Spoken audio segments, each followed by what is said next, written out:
Listen, it is time now for the big story, and Israel has suffered an unexpected and devastating attack from the militant Palestinian group Hamas. Eyewitnesses say the scale of what's been happening is unprecedented.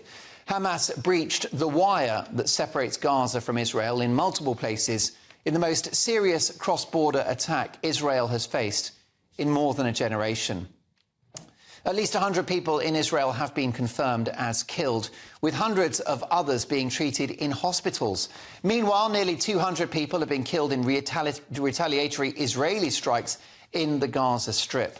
The Israeli Prime Minister Benjamin Netanyahu has said we are at war. Meanwhile, Hamas commander Mohammed Deif says the group has decided to say that enough is enough. Meanwhile, dozens of Israelis are believed to have been captured by Palestinian militants.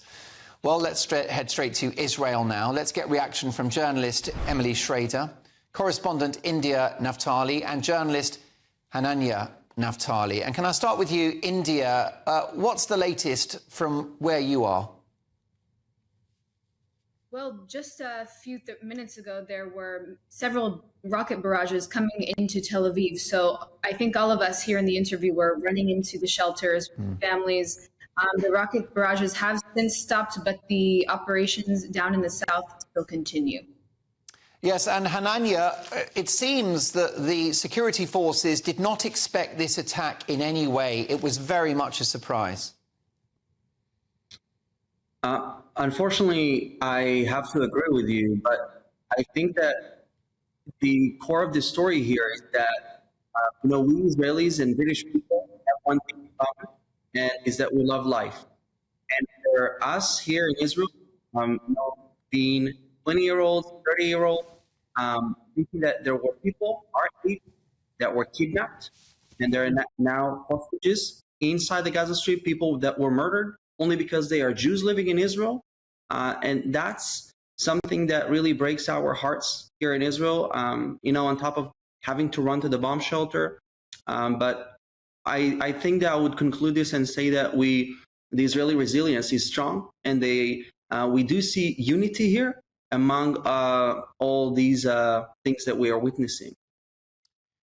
Well, we're also joined by journalist Emily Schrader. And Emily, you recorded some footage yourself earlier today. Let's take a look.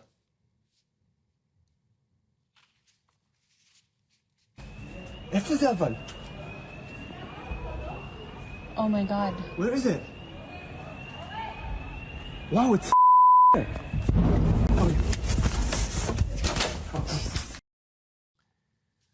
So, Emily, can you just tell me what the mood is in Israel? Clearly, people are worried, people are afraid.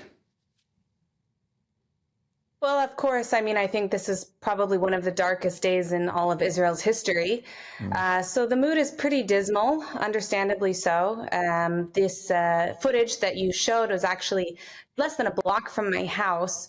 The rocket barrage that India actually mentioned was the rocket barrage that ended up hitting right next to me. So the whole ground shook. When I went outside, even on the balcony where I took that in the minutes after the attack, the whole street, the whole neighborhood smelled like gunpowder. There's shrapnel all over the street. So it's a very scary reality. And I think that even more disturbing is what's happening in the south. We are having rocket barrages, and that's terrifying, but I can only imagine what the residents at the Gaza border have been experiencing today.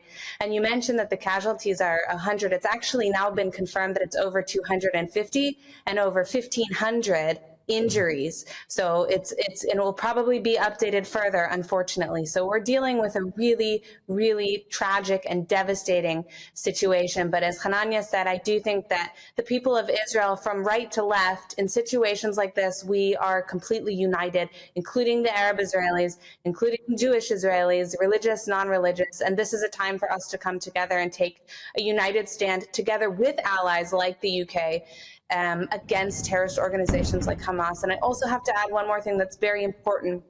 And that is that this attack was not just orchestrated by Hamas. It was orchestrated with the funding, direction, and training of the Islamic Republic of Iran, which has been talking about invading and destroying Israel for decades now. Just a few days ago, the leaders of Hamas were meeting with the Ayatollah of Iran himself. So it's no coincidence that these this issue is coming up now. And this is something that Israel and the entire world, quite frankly, needs to take incredibly seriously and take action on, because Israel is just the front line of defense.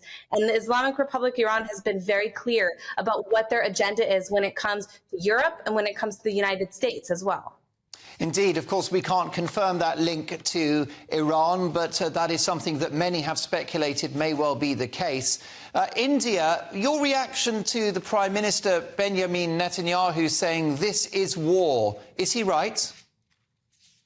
I mean, absolutely, and it was fully called for. I mean, such an attack, especially on civilians, any nation, any sovereign nation would also declare war, and Israel has every right to. The Palestinian media has been arguing against this clearly, but now we've seen the face of Hamas. I think the international media has turned a blind eye for so long, and now we're finally seeing world leaders and of the likes speaking out against it on social media, something we haven't seen before in previous wars and operations. Hananya, if it is a war, how long do you think it will be? Well, we have seen that the Prime Minister and the heads of the Israeli state, they warned that it is going to last for days and it's going to be tough next 2 days. But I really do want to point out that you see exactly the difference between Israel and Hamas, because the terror organization Hamas, as soon as they infiltrated Israel, as you have mentioned, they ran straight for Israeli homes. They went straight to drag citizens, civilians, kidnap them, and take them back to the Gaza Strip. So it really shows you that who we are dealing with here. Israel targets terrorists, while Hamas is targeting civilians. And I do want to express our gratitude to the Prime Minister of the United Kingdom and as well as the Foreign Secretary, that they have expressed solidarity with the people of Israel. It doesn't land on empty ears. So we are appreciative of that. Well, indeed, and I extend those thoughts myself. Last but not least, Emily, can I just talk to you about some commentators online and in social media who have characterized Hamas as freedom fighters and that this attack is about avenging crimes meted upon the Palestinian people by Israel. Your reaction to that sort of commentary? I think it's absolutely appalling, and that there should never be any excuse ever for the types of things that we've seen today from these Palestinian terrorists. There really is no other term for them, not even militants. They are terrorists. That is their intent and their purpose, and that is what they are proving.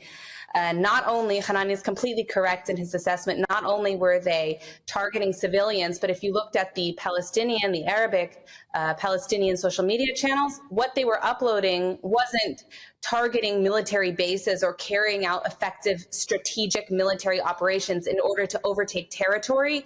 What they were posting was dragging dead bodies of Israeli civilians through the streets. What they were sharing was videos of children, in some cases, being kidnapped from their homes.